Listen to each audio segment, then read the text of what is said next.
السلام علیکم دوستانو، سمی خان یم. دا وخت خپل کلي شاپور نه حاضر یم.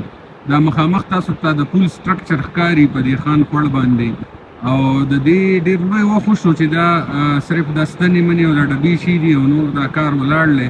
تاسو وګورئ په دې منې څومره غټه آبادي ده. یو خو دا مخامخ ډایرکټ دا کالوني ده چې دې ته پې دا ټول خلک تله راتله کوي، او بیا پاس دا ګورئ دا علاقې چې دي ټولې د سایډ نه شروع شئ.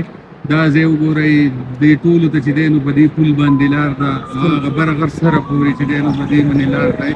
دا تاسو لیدی شئ. بیا داسې پاسه هغه بلندی محله ده، دی پنې هم دې ته لار ده.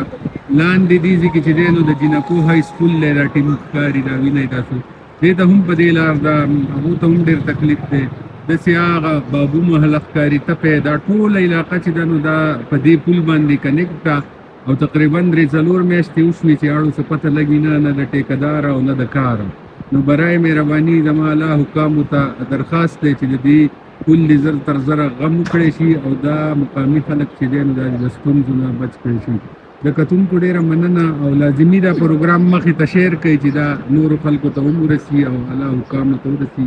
ښاد او آباد اوسئ، د الله په امان.